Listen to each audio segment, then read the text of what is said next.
karena wah saya nggak terima nih, baru pertama ke sana tapi tersesat malahan.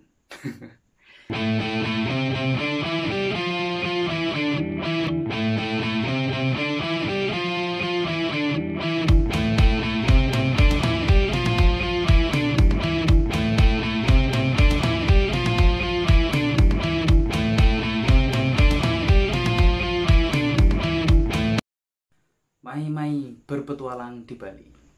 Oke, kali ini saya akan bercerita ya. Jadi kemarin pas waktu saya mau naik ke Gunung Adeng, itu di sana saya tersesat bersama teman-teman di sana, ya kan. Jadi eh, sebelum saya cerita, ya, saya akan memberikan beberapa tips untuk menghadapi yang namanya tersesat di hutan. Langsung saja ya, to the point aja, to the point aja ya, untuk mengefektifkan waktu. Jadi yang pertama adalah jangan panik, harus tetap tenang. Panik hanya akan membuat kita kehabisan energi, terutama energi mental dan pikiran kita. Bagi Anda yang pernah mengalami panik, pasti sudah bisa menilai kita akan gegabah dalam mengambil keputusan. Dengan gegabah, maka besar resiko kita akan menerima hal yang buruk. Oke, maka dari itu kita harus tetap tenang ketika menghadapi yang namanya tersesat. Jangan panik, oke? Yang kedua, mencari lokasi berlindung yang aman dan dekat dengan sumber air. Pemilihan tempat berlindung sangatlah penting. Kita tak boleh asal dalam memilih tempat untuk berlindung. Kriteria tempat yang aman adalah sebagai berikut. Tidak di bawah pohon yang rapuh atau buah yang jika jatuh menimpa kita akan berbahaya, seperti pohon kelapa. Kemudian jika menemukan cerukan batuan atau gua, kita harus memastikan bahwa di dalam gua tersebut tidak ada hewan buas dan aman dari gas beracun. Aliran sungai. Kita memilih aliran sungai dengan tujuan agar asupan cairan dalam tubuh kita terpenuhi. Namun, jika memilih tempat di dekat aliran sungai, maka perlu diperhatikan apakah ada hewan buas di sana, karena makhluk hidup lainnya juga mencari minum di aliran sungai. Kemudian dilihat jika nantinya akan turun hujan, apakah tempat kita akan tergenang air atau bahkan diterjang banjir. Itu perlu diperhatikan. Selain itu, di aliran sumber air itu akan menjadi tempat pertama para pencari untuk mencari kita yang hilang. Ketika titik keberadaan hilangnya kita itu berada di dekat air, aliran sungai. Yang ketiga, berusaha memberi kabar ke keluarga, teman, dan tim pencari. Jika kita membawa smartphone, maka kita perlu manajemen penggunaan baterainya.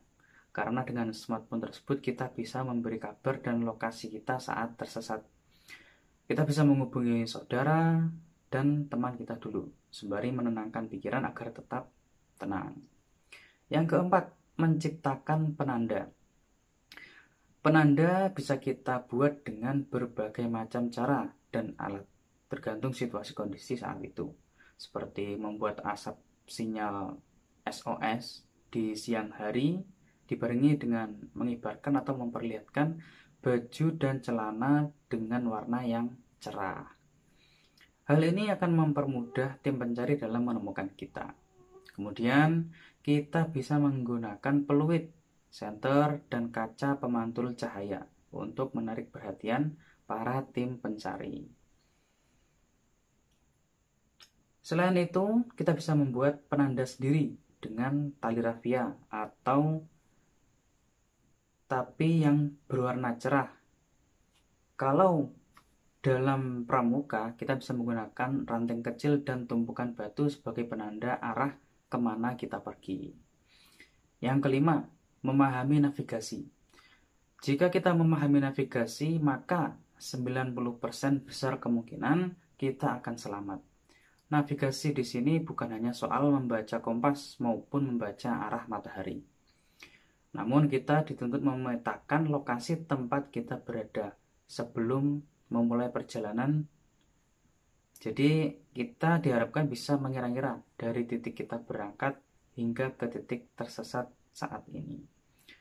Seiring berkembangnya zaman, kini smartphone di pasaran sudah memiliki kompas yang mumpuni, ditambah fitur GPS yang canggih sehingga memudahkan kita untuk menuju ke tempat semula. Apalagi sekarang ada yang canggih juga ya, namanya smartwatch. Ada beberapa merek terkenal yang sudah menanamkan GPS. Nah, dari hal-hal di atas, menurut saya yang paling mendasar atau pokok yang penting kita lakukan adalah mental dan skill bertahan hidup di alam bebas. Kekuatan mental, kekuatan untuk menghadapi situasi tersesat. Kemudian, skill bertahan hidup di alam bebas. Soal bertahan di alam bebas, banyak di YouTube yang membahas tutorialnya, tinggal kita melatih skillnya. Oke, sekarang lanjut ke cerita perjalanan ketika saya tersesat ya. Sebenarnya dari awal saya sudah merencanakan itu untuk katakanlah main solo. Jadi niat awal saya itu ke sana ke Gunung Adeng itu memang ini eh, naik sendiri. Tapi setelah sampai di sana ternyata ada rombongan, akhirnya saya ikut gabung ke mereka.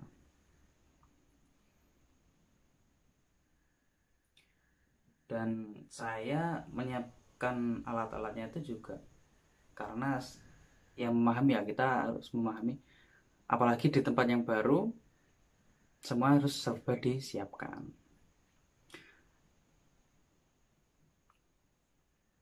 Dan sebenarnya seharusnya untuk rutenya itu dari tempat parkir, seharusnya kami nyerong ke kiri tapi malah nyerong ke kanan.